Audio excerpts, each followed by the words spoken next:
l'étendard du 93e régiment d'artillerie de montagne, une batterie du 93e régiment d'artillerie de montagne, une compagnie du 7e bataillon de chasseurs alpins, une classe de l'école des pupilles de l'air et de l'espace, les jeunes de la journée défense et SOET, les jeunes cadets alpins, les jeunes du service militaire volontaire, une classe défense du collège Georges Pompidou de Clé, l'ensemble étant passé sous commandement de colonel Monnier, chef de corps du 93e régiment d'artillerie de montagne. Je la prends une fois d'ici, je te laisse la place et tu es derrière lui.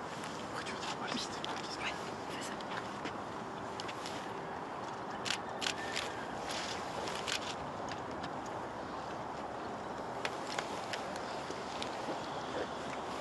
J'en fais une, je te laisse la place.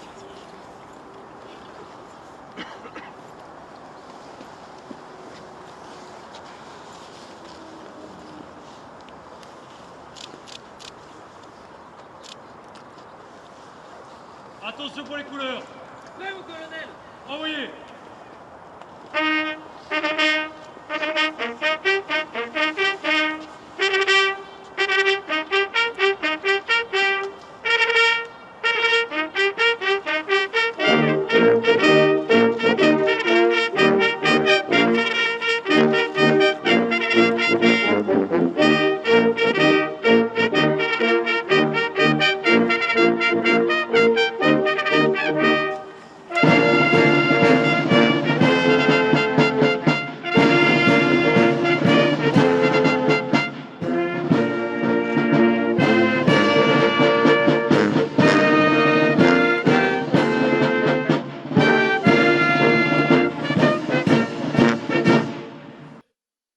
Monsieur le chef d'état-major des armées, Madame la préfète, Monsieur le président du conseil départemental, Madame la vice-présidente du conseil régional, Monsieur le maire, Monsieur le secrétaire général pour l'administration, Messieurs les chefs d'état-major d'armée, Monsieur le directeur général de la gendarmerie nationale, Mesdames et Messieurs les directeurs, Mesdames et Messieurs les officiers généraux, officiers, sous-mariniers, sous-officiers, officiers mariniers, soldats, marins, aviateurs et personnel civil des forces armées, Mesdames et Messieurs en vos grades et qualités.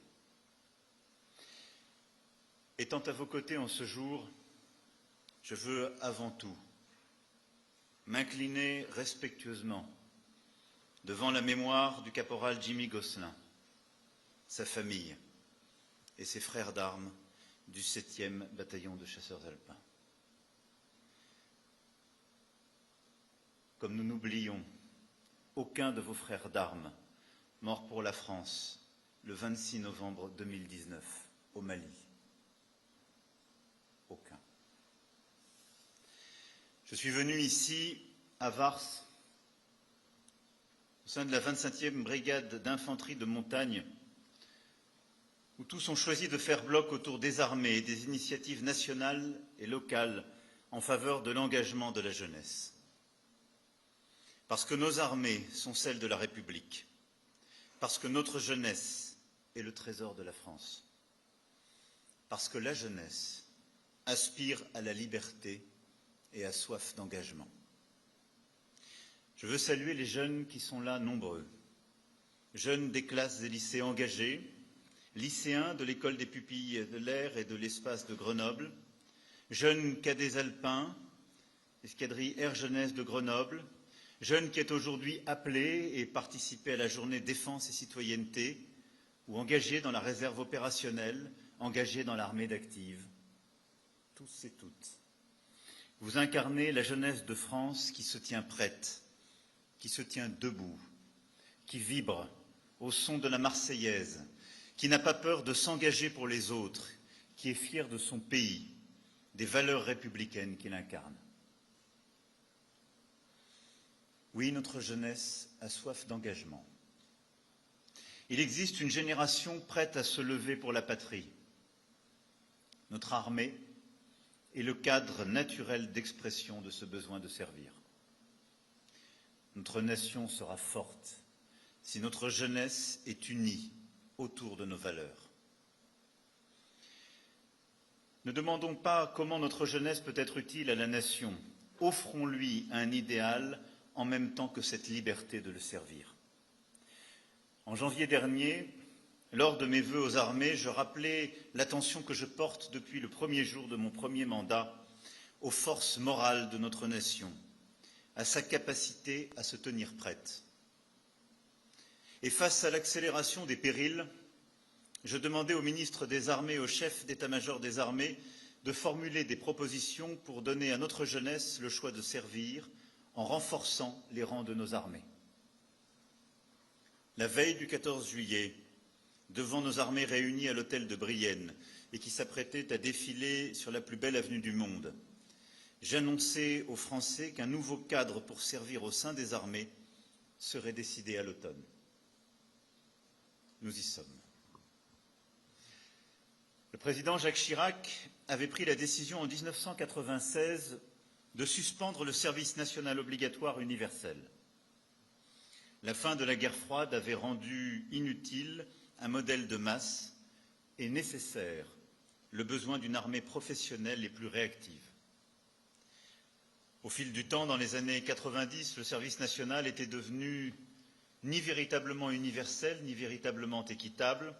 Un jeune sur 3 y échappait, le brassage social espéré n'était plus une réalité, les missions confiées étaient souvent peu valorisantes et les talents parfois pas assez reconnus. Les coûts structurels d'un tel modèle avaient fini par devenir disproportionnés par rapport à son efficacité. Oui, la décision d'alors était juste. Et revenir en arrière serait à cet égard ni sérieux ni utile. Rétablir le service national obligatoire et universel est une idée portée par ceux qui méconnaissent la réalité de ce que sont nos armées aujourd'hui et des missions qui leur sont confiées. Nos armées n'ont plus vocation à encadrer ni à accueillir la totalité d'une classe d'âge, ce qui représente entre 600 000 et 800 000 jeunes. Surtout, un tel modèle de conscription obligatoire et universelle ne correspond pas aux besoins de nos armées ni aux menaces. Dès 2018, à travers revues stratégiques, puis à travers les 2 lois de programmation militaire successivement votées, nous avons répondu à la menace telle que nous l'analysions, en réparant puis en modernisant nos armées. Nous l'avons fait avant tous les autres autour de nous et n'avons pas attendu 2022 pour cela. C'est ce qui nous permet aujourd'hui d'avoir l'armée la plus efficace d'Europe et nous comptons le rester. La revue nationale stratégique actualisée en juillet dernier a validé cette approche. Elle nous a conduit à adapter encore l'effort, ce que j'annonçais le 13 juillet dernier, qui sera décliné dans les semaines et mois à venir par la ministre des Armées et la ministre déléguée et le SEMA. Et cette évolution de la menace nous a conduit aussi à prendre de nouvelles décisions. Nous ne pouvons pas revenir au temps de la conscription, mais nous avons besoin de mobilisation. Mobilisation de la nation pour se défendre, pas contre tel ou tel ennemi, mais pour se tenir prête et être respectée. Alors, comment accueillir cet élan de notre jeunesse et préparer notre nation aux défis et menaces qui s'annoncent? Un nouveau service national va être institué progressivement dès l'été prochain. Ce service poursuit 3 objectifs précis. Renforcer le pacte noué entre notre nation et notre armée. Renforcer la capacité de résistance de notre nation. Consolider la formation de nos jeunes. Là où nous soutenions l'ambition d'un service national universel pour conforter la cohésion au sein d'une classe d'âge, l'accélération des crises, le durcissement des menaces me conduisent à proposer aujourd'hui un service national purement militaire qui, sans être universel, peut engager toute une génération. Je porte aujourd'hui un projet pensé dans la grande tradition française de l'engagement, quand il s'agit de défendre le pays que nous sommes. N'oublions jamais que chaque fois que l'histoire l'a exigé, la jeunesse de France s'est engagée et mobilisée, fidèle en cela à cette chaîne des temps qui relie les volontaires de l'an 2 jusqu'aux maquisards des Glières et du Vercors. Et je veux ici saluer le travail mené depuis janvier dernier par les ministres et les SEMA. Je veux prendre le temps d'exposer à la nation ce service national pour notre jeunesse. Le service national s'adressera aux jeunes Françaises et Français majeurs qui auront exprimé leur volontariat lors de la journée défense et citoyenneté, qui deviendra journée de mobilisation en se recentrant sur les fondamentaux. Je veux ici insister sur le fait que le service national concernera seulement des volontaires et le cœur sera constitué par les jeunes âgés de 18 à 19 ans. En cas de crise majeure, le Parlement pourra autoriser de faire appel, au-delà des seuls volontaires, à ceux dont les compétences auront été repérées durant cette journée de mobilisation, et alors le service national deviendrait obligatoire. Mais ce cas exceptionnel mis à part, ce service national est un service des volontaires, sélectionnés ensuite pour répondre aux besoins de nos armées. Ce service national s'inspire des pratiques de nos partenaires européens, en particulier de la Norvège. À l'heure où tous nos alliés européens avancent face à une menace qui pèse sur nous tous, la France ne peut demeurer immobile. La ministre des Armées aura l'occasion de préciser les conditions dans lesquelles les candidatures pourront être déposées à compter de mi-janvier 2026. Les volontaires seront sélectionnés par les armées qui choisiront parmi eux les plus motivés et ceux qui répondent le mieux à leurs besoins. Ils serviront sous statut militaire, seront dotés d'un uniforme, d'une solde, d'un équipement. Le service national s'effectuera au sein des armées et sera piloté par le seul ministère des Armées. Si le service national commencera dès 2026, les jeunes pourront aussi exprimer le souhait en 2027 d'effectuer leur service national au sein de la gendarmerie nationale, de la brigade des sapeurs-pompiers de Paris et du bataillon des marins-pompiers de Marseille, qui sont également sous statut militaire. Il appartiendra alors au SEMA de décider chaque année du nombre de jeunes affectés dans ces unités. L'objectif que nous poursuivons est un objectif militaire. Nos jeunes du service national serviront pendant 10 mois, ce qui correspond à une année de césure et permet de s'inscrire parfaitement dans le parcours de nos jeunes. Nos jeunes du service national commenceront par une formation initiale d'1 mois, où ils apprendront ensemble les rudiments de la vie militaire. Ils acquerront l'esprit de discipline, se formeront au maniement des armes, à la marche au pas, au chant, à l'ensemble des rituels qui nourrissent la fraternité de nos armées et concourent à la grandeur de la nation. Nos jeunes du service national seront ensuite affectés durant 9 mois au sein d'une unité militaire, où ils effectueront les mêmes missions que l'armée d'active sur le territoire national. Ils ont vocation à la renforcer en fonction de ses besoins opérationnels, en densifiant progressivement ses rangs, et vivront au même rythme que l'unité d'affectation. Nos jeunes du service national participeront à toutes les missions, de sentinelle à l'assistance aux populations, à tous les postes, du terrain à l'état-major. Nos jeunes, je le dis avec clarté, serviront sur le territoire national et uniquement sur le territoire national, c'est-à-dire en métropole et dans nos outre-mer. Le service national, c'est le territoire national, car c'est la mobilisation pour nous défendre. Et je souhaite que cet emploi sur le territoire national soit prévu par la loi. Cet engagement sera encouragé et valorisé. J'ai validé les mesures en ce sens qui seront détaillées par le gouvernement.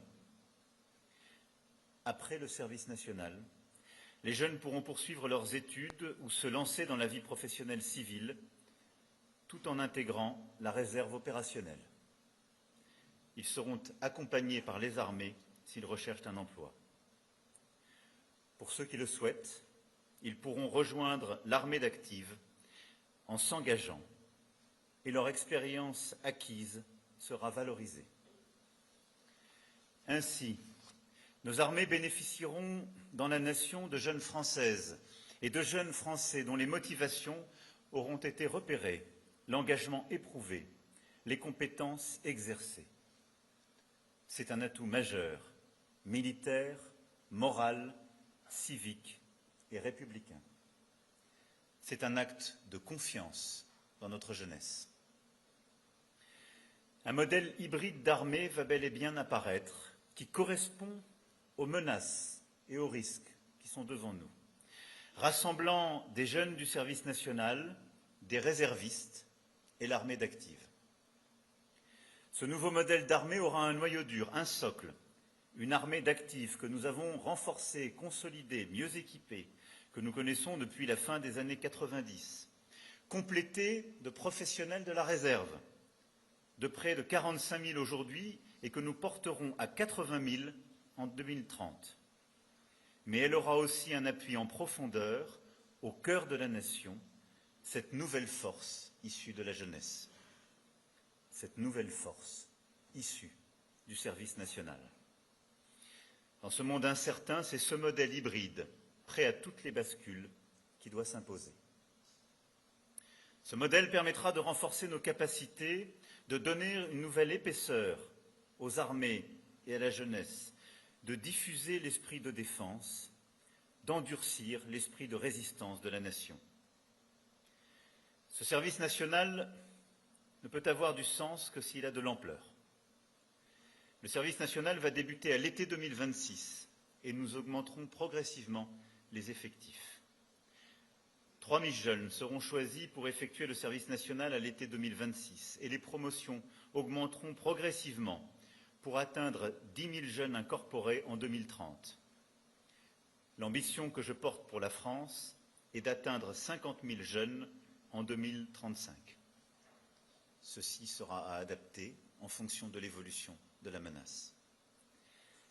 Il nous faut, dès maintenant, commencer à construire des hébergements, des infrastructures pour que les jeunes soient accueillis correctement dans les garnisons et dégager progressivement un nombre suffisant de cadres pour former et commander ces jeunes. Cet effort de défense sera financé par l'actualisation de la loi de programmation militaire 2026-2030 qui prévoit un budget supplémentaire de plus de 2 milliards d'euros pour le service national. C'est un effort important, il est indispensable. Parallèlement, notre nation doit mieux accompagner l'envie de servir de notre jeunesse. C'est ce que le ministère de l'Éducation nationale aura apporté. Voilà pourquoi, afin de consolider l'effort fait ces dernières années à travers le SNU, la durée des classes de défense et de sécurité globale va passer d'1 à 3 ans. Voilà pourquoi nos jeunes devront participer à au moins une cérémonie commémorative par an dans chaque établissement. Voilà pourquoi nous inciterons à effectuer les stages de seconde dans nos armées. Enfin, ce service national purement militaire complétera les dispositifs actuels d'engagement comme le service civique qui accueille plus de 100 000 jeunes chaque année. J'aurai l'occasion d'y revenir, mais services civiques et réserves civiles joueront un rôle clé dans la mobilisation non militaire de la nation et sa préparation aux nouveaux risques. Mesdames et messieurs, dans ce monde incertain où la force prime sur le droit et la guerre se conjugue au présent, notre nation n'a le droit ni à la peur, ni à la panique, ni à l'impréparation, ni à la division. La peur, au demeurant, n'évite jamais le danger. La seule façon de l'éviter, c'est de s'y préparer. C'est ce que font nos armées au quotidien.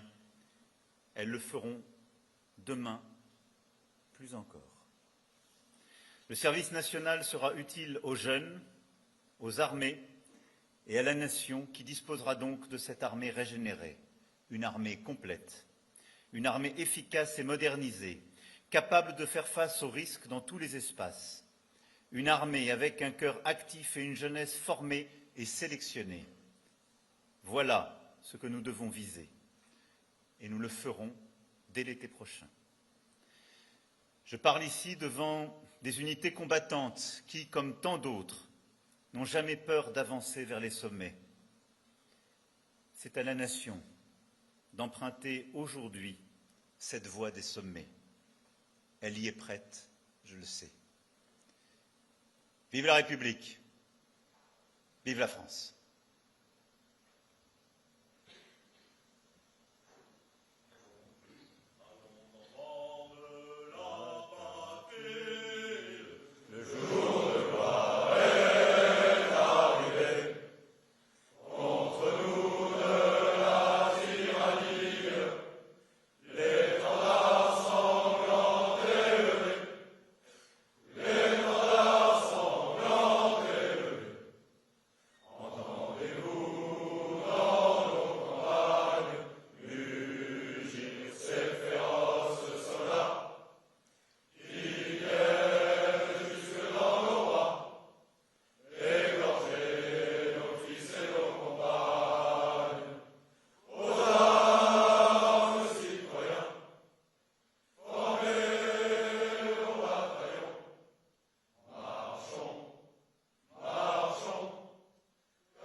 Quartier libre. En général, c'est à vous.